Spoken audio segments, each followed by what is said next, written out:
Welcome to Security Guy Radio at Black Hat USA. I'm going to start over. Hold on. I'm getting tired. All right. 1, 2, 3. Welcome to Security Guy Radio at Black Hat 2016. What's your name, sir? Bill Keeler, director at Cyber What does Cyber do? Cyber is a security company, obviously, and we have taken a new approach to finding the bad guys, the adversaries. We've basically taken an approach that we're going to attack the bad guys and turn the tables on them. I like it. Make them the victims. More of an offensive approach. An offensive approach to security. Now, is that unique in your business? Seems like it is. Very unique. You may have heard of something called threat hunting. And threat hunting's been terminology that's been around for several years, and many companies are doing it. We happen to protect, at Cyber endpoints, smartphones, servers, printers, laptops, those types of devices. And our founders, who were in the Israeli military, figured out years ago that one way to turn the tables on the bad guys was to take an offensive approach. The best defense is a good offense. Right. It's a sports analogy. It's been used many times over again. And it's really, really enabled us to grow the company quickly, to obtain new customers in pharmaceutical areas, finance, hospitals, medical, etc. And there's no shortage, unfortunately, of stories in the news relating to hacks and theft of IP. Absolutely. And the consequences and ramifications of that can be very severe. Now, when I was at Disney, I started their intellectual property protection program for pre-theatrical screenings. So back in the day, people would take a camera, go inside a pre-screening, and film the movie and sell it for $1 downtown in the alley, right? And what we did is we would take fake file names of Pirates of the Caribbean and flood the whereas sites and put 1 million of those file names up there so you didn't know what the real one was, right? That was aggressive in a way, kind of, Very proactive kind of thing. Yeah. So how does Cyber handle the offense and attack part? I don't want you to give away any secrets, but it sounds like if you're attacking them, obviously you're not breaking the law. But what do you do for countermeasures that make them shut down, stay away, back off? Yeah, it's a good question. Different than regular, oh, you got through my gateway, let me turn you off now. That's not the same thing. You're going to their gateway. Right. We're going to their gateway, and we're also doing it in what we call an automated fashion. Manually, having a team in a security operations center or a SOC go after some of these adversarial nations or rogue hacking groups is very difficult. It's very technical.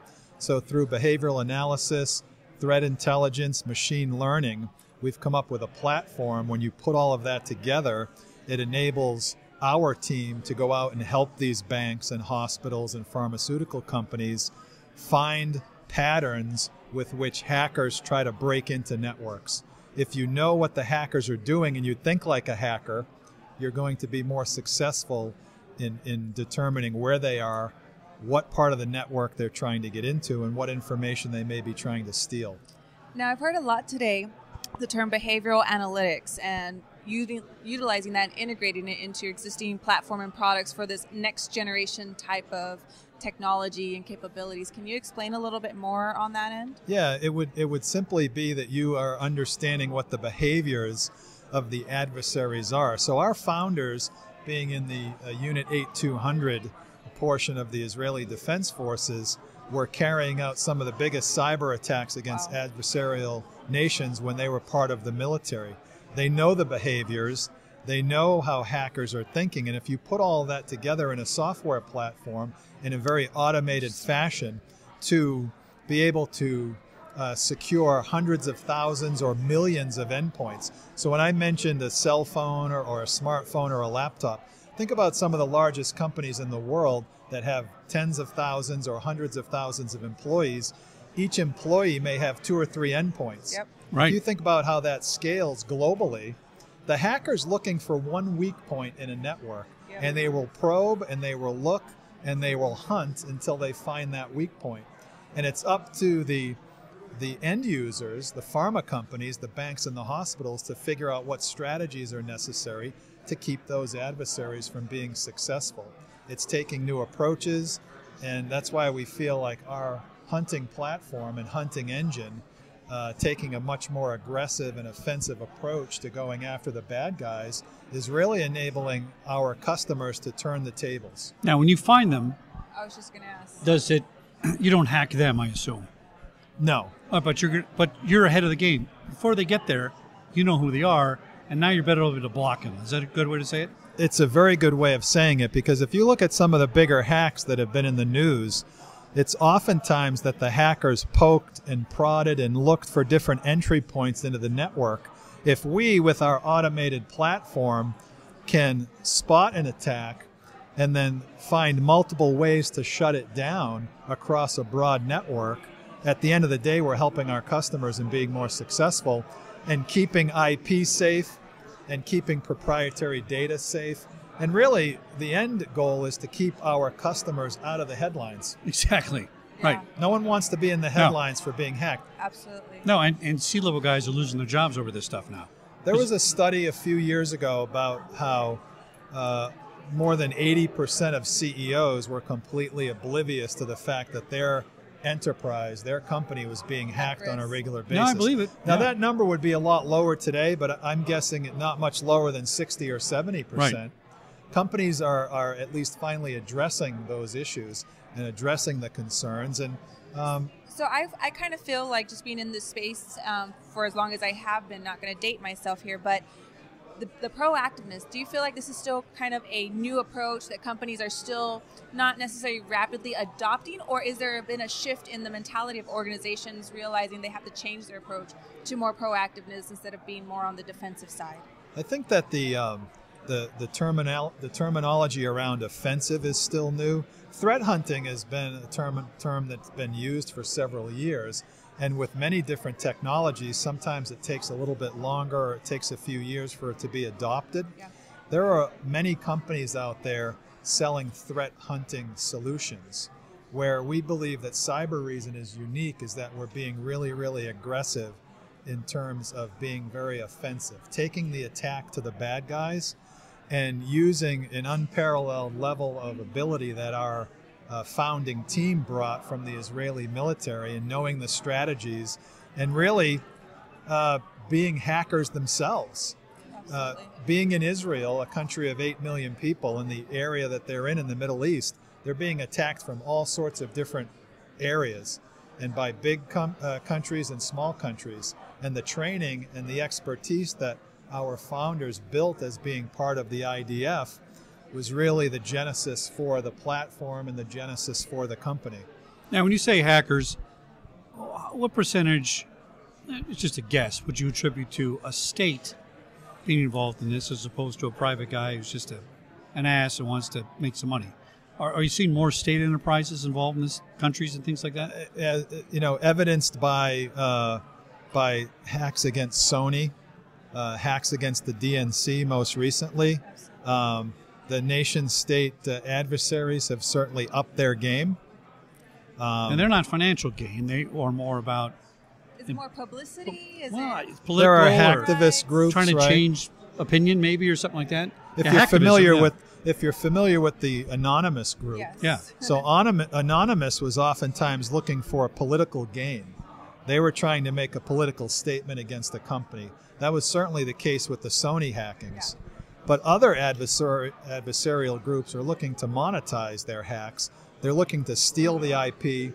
They're looking to sell it on the dark web. And they're looking to take advantage of it in that particular fashion. There are rogue hacking groups out there doing really, really bad things. There are state-sponsored groups doing really, really bad things. And the reality today is you've got to find new ways to protect what is important to you, and that's that IP. It could be customer data. It could be your own data. And like I said, our role is to protect our customers and to protect more companies and try to keep them from being in the headlines for the wrong reasons. So you mentioned that you focus a lot on the endpoint security.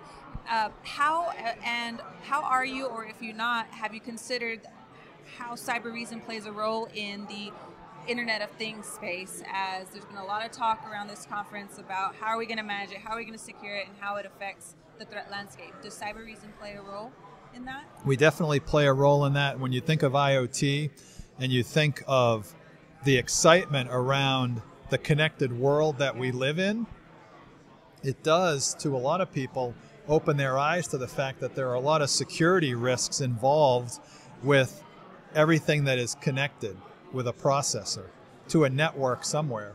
It could be the shopping list that you're keeping electronically on your refrigerator. Yep. It could be the fact that you're electronically able to schedule your next oil change.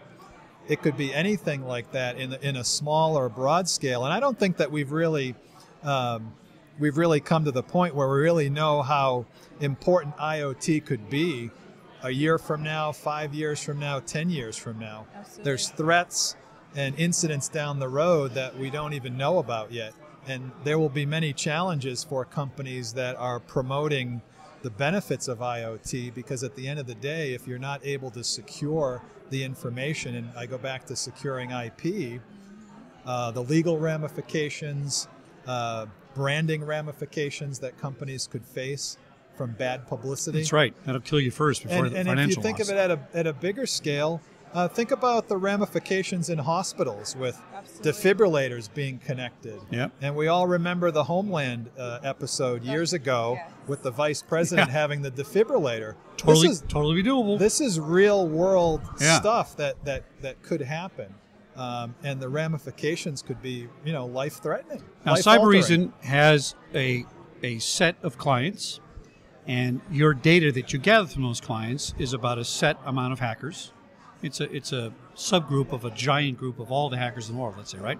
Do you take that reason, the Cybereason take that data, and then use that for specific analysis where you might compare it with somebody else, share it with law enforcement? I don't know. In other words, you're going to see patterns with your clients that could be unique.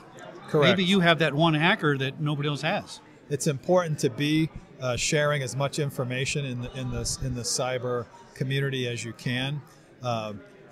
Companies are subscribing to threat intelligence and utilizing the good work that companies that specifically work in that field do to gather information on the bad guys. And companies typically will pool those resources to share it to better understand what the hackers are doing. And in instances where we've been able to help a pharma customer or a bank or a hospital, and if we're able to share the intel that we have and the insights that we have for the betterment of the universe, the betterment of the industry, then we would absolutely do that. And most companies, I think, would. Well, that's good. That's good. Is there anything on the horizon that you think is the next big threat that's maybe not a priority right now? People are kind of saying, well, we'll look at that someday, but do you think they should look at it Well, sooner? I think in the short term, right, think about the political ramifications of our election in November. Yeah. We've already had the WikiLeaks hack. I would venture a guess that if the WikiLeaks group had divulged those emails 4 or 5 months ago, and not taking a political stance either way, the Sanders camp would have had a much easier time to cry foul.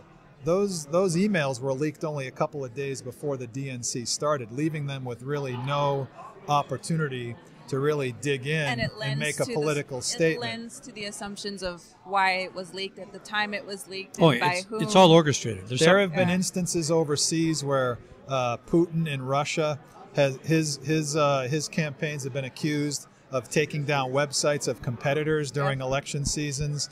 There were issues in South Korea within the past couple of years within an election. From a political standpoint, there could actually be election-altering ramifications from hacks or the divulgence of information either on the Clinton side or the Trump side or any candidate that's running. Not even necessarily for national office. It could be a senatorial race in a state. It could be a selectman race in a community, in a state. And it could be a subtle manipulation that is never discovered, but alter something. Our CTO was giving me an example of how, if you think on the bigger picture, the bigger ramification, on election day, a hacking group could conceivably shut an electrical system down and cause chaos in a city where the traffic lights no longer work, and voters just give up and say, there's a Absolutely. 4-hour wait to get to Yeah. the voting poll, I'm going to stay home. If that was magnified across large cities, how about in Ohio or Florida, swing states? Absolutely. Right. These are And that's scenarios that could potentially play themselves More out over so time. now than maybe 4 years ago, 8 years ago. I think we're going to continue to see a progression towards that ramification and possibility. Well, Bill, thanks for scaring the hell out of us. That's I very know. Try informative. not to do that. I know it. I hope you'll think more about, offensive strategies. The best defense I is a agree good with you. offense. I agree with you. Absolutely. You got to bring it to them, and then you have some kind of control. And one of their elements is fear. They want us to all be afraid. And when you're afraid, you don't act properly. And if you're taking it to them, you're not afraid, right? Our customers all the time say, you have really, really helped us. It's not about scaring corporations. It's Right. about the reality that we live Being in today. prepared. And our platform is making a huge difference. And as we grow as a company, we'll have even a bigger impact here in North America and globally. And we're doing a lot of really, really good work for reputable companies around the world. Bill, thanks for coming on the show, You're welcome. cyberreason.com, and let's sign up for a 60-minute show and tell us some of your case studies. Be Thank interesting you to so hear that. much for having me. Absolutely. Thanks Thank again. you, Bill. Thank you. I enjoyed it. Thanks for coming on. You guys Thanks. were great. Thank you. Yeah, thanks so much. I appreciate it.